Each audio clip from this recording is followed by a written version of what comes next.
Very nice. Thank you for having me. So today we are here in Guadalajara. Wonderful weather. Awesome weather, awesome city. We're very excited.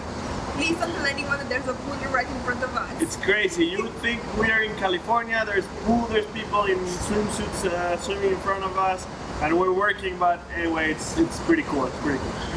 So before explaining why we are here with you today, can you give us an intro? Can you explain us who you are and what you do in Mexico? Of course, my name is Juan del Cerro. I'm a social entrepreneur and I'm a promoter of social entrepreneurship in very different ways. I have my own podcast. You could listen to it. It's in Spanish though. It's at Disruptivo. You can find it in iTunes. I have my own business. And well, actually I'm here because I'm also executive director of Socialab for Mexico, which is Socialab is a platform for social entrepreneurs in Latin America. We help develop social businesses through social innovation. It's a lot of social, but yeah, it's like that. Thank you. So in the past month we have been in Colombia, and now we are here for the second time in Mexico. So we totally love Latin American entrepreneurs. A lot of things going on in Latin America.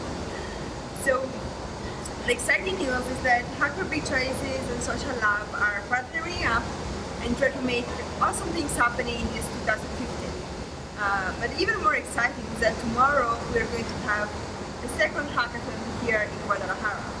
So what would you recommend to all the entrepreneurs that will come to the hackathon and will try to create some social innovation and find solutions for the challenges that we are tackling? So I thought of 3 points I'd like to recommend to social entrepreneurs.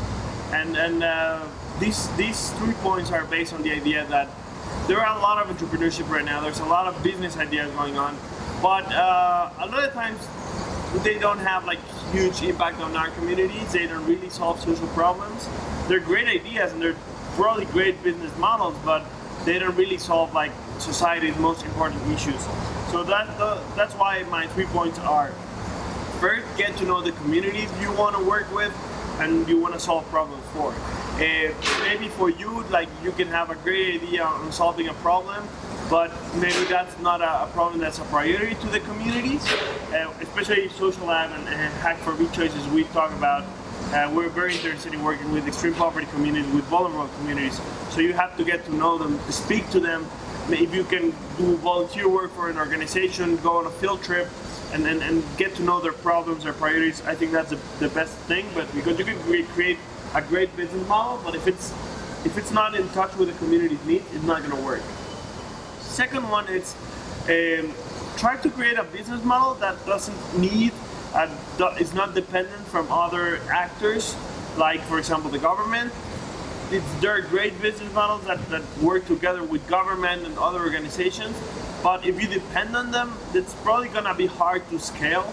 The best thing is try to create a model that focuses mostly on direct business to user work. It has to be cheap, it has to be affordable, it has to be smart and attractive to them. But the least actors you depend on, the better. And the third one is keep it simple. And I think sometimes we think of social entrepreneurs and innovation that go together, but innovation doesn't really have to mean inventing the wheel again or inventing this huge technology or this new very modern thing that's going to revolutionize the world. It might, but it doesn't have to be crazy innovative. It just, or actually more the correct way to say it is, innovation doesn't have to be crazy new technology development. It can be very simple things that were never thought of before, and that are actually very easy to apply, that could be the best way to innovate. For example, we at Socialab have a project called Al Gramo, and what they do is they bring to people, to their supermarkets and their small stores, the possibility to buy the basic grains for nutrition, to buy them not by kilo or by pound, but by gram. So people don't have to buy a kilo of beans or of rice. They could buy 350 grams or 150 grams.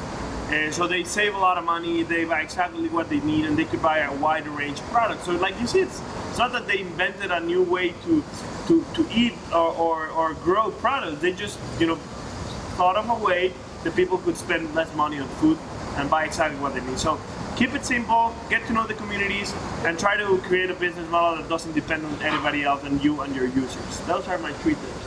Sounds great. So, if you want more tips or you want to hear more from Juan, you should come to the hackathon because he's going to be one of our mentors, right? It's gonna be awesome. We're gonna have a lot of fun. This is my first hackathon ever, so I'm very, very excited to participate. And I know there's great things going on in Guadalajara, so we're probably gonna have a lot of fun and meet a lot of great entrepreneurs. So thank you, Juan, and see you tomorrow. Yeah, I'll see you tomorrow, and don't forget to follow Socialab in our social networks. We're at Socialab at Twitter. It's at Socialab /com. So look for us, and yeah, hopefully we'll work with you guys soon. If you're already following Hacker Ruby Choices on Twitter, you will see us retweeting them, so it's easier to find.